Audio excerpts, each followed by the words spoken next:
Stangibelisco here. A viewer recently made a very interesting comment. Actually, it was in the last video that I did, the one about Beginner's Guide to Reading Schematics, 4th edition.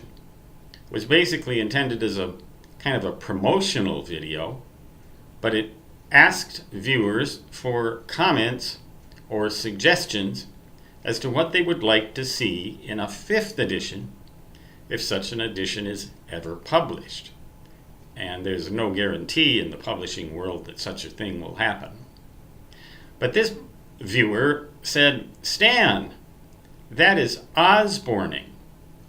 Well, I didn't know what Osborning was. I know there was a running back named Osborne for the Minnesota Vikings a long time ago. I think he was a running back. Maybe he was a pass receiver. Anyway, I couldn't possibly have anything to do with that, so I looked it up. I just Googled on the word Osborning, and it turned out that when you announce the possibility or the planning of an improved or a new improved edition of a product before that product even exists, and while the existing edition is still selling, that it can injure the sales of the existing work. Well, that may be true in the case of things like iPhones or electronic radio transceivers, things like that.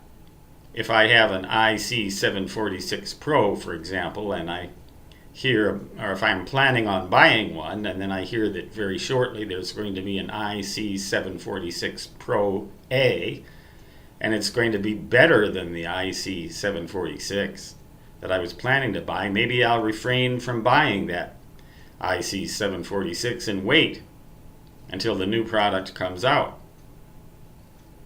In the purely for-profit world, that is quite true, and in publishing is supposed to be for profiting. Well, I shouldn't say that it's quite true, but it makes sense to me.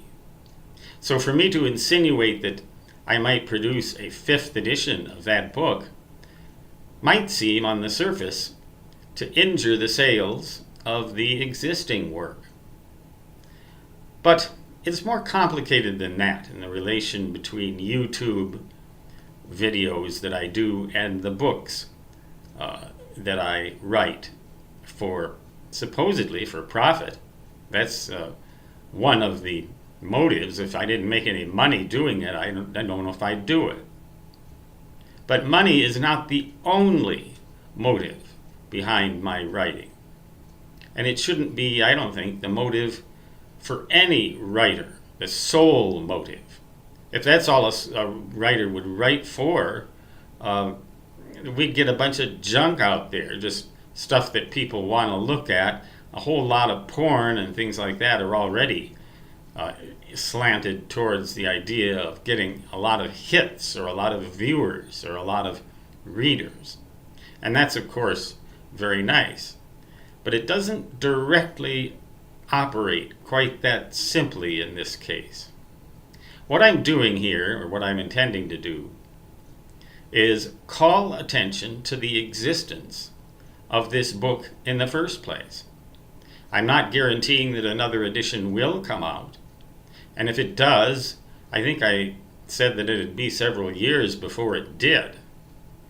Now, a radio person who wants to learn how to read schematics, is he going to wait, is he or she going to wait 4 years and see whether or not a 5th edition that might or might not meet their needs better? Are they going to wait for that to come out and put off their learning process for that number of years? I doubt it very seriously. And this is not a very substantial investment, a book like this. They're more likely to say, "Oh, I didn't know there was such a book. I think I'll buy this one right now." And also, the word that I have written books and my existence in general will be, the knowledge of my existence will be expanded so that more people know that I write books like this. So it seems to me that it might actually increase the sales of my books, because although it might decrease the sales per user number, it's going to drastically increase the number of people who are aware of the book's existence, or who might not have been aware before and are now. And then they might, when they click on that book, say on Amazon.com, they'll see all the other books that I've written, and they might want one of those. I've written an awful lot of them if you look at the Amazon site. So it seems to me that if anything, if there's any effect at all in the complex world of writing and video making, not for great profit, that things work in a lot more complicated manner than I think ordinary marketing principles can address. And there are, of course, other reasons besides profit that I write and do videos for. In fact, every one of my videos is free. Anybody can watch it. It contains no ads. I'm not doing this for profit directly. Indirectly, I hope to make some money off of this so that I can eat and have a warm place to live. But there are other ways to do that. And if I wanted to be a rich person, if I really wanted to be wealthy, I'd have never taken up writing. For crying out loud, writing is only, rich writers are probably not just a dime a dozen, but a dozen in the whole world. It is just not the field to look into if you want to become wealthy or make a lot of profit. So it's a very complicated situation, and nothing really gives me more satisfaction as my health declines and my daily physical pain increases. That nothing gives me more delight than to see that someone used one of my books. Say, Teach Yourself Electricity and Electronics, any edition, the most recent being the 6th. If they use that book for to help them get their ham radio license, and got it largely with the help of that book, that gives me more delight and more satisfaction than the money itself anymore, because the money is just not that great. And my books can always be pirated. If you really want one and you don't want to pay anything for it, you can pirate it. And there isn't a bloody thing I or the publisher can really do about it with today's internet, which is basically a cesspool of chaos, and it seems to be getting worse every day.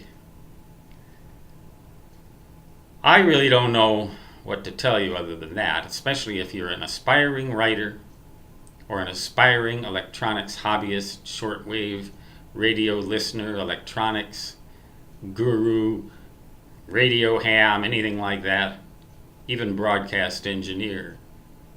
You might want to consider buying one of my books, but you can always pirate it and I can't do a thing about it. And I can't worry anymore about all of this. I've got other sources of income besides writing now. I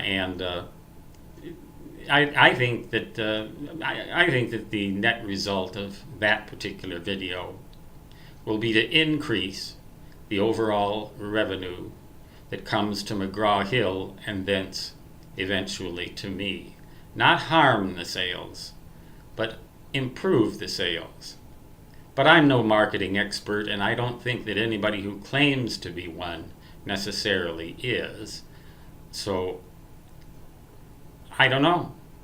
I don't know what else to tell you, except that I am Osborning, not for profit. Doesn't mean that profit doesn't matter. It just means it doesn't matter to the exclusion of all else. My purpose for being here is to teach others and thereby derive a form of profit that cannot be measured in dollars and cents, or pounds and shillings, or yen, or quatlus. Stangibilisco is signing off. Until next time, so long.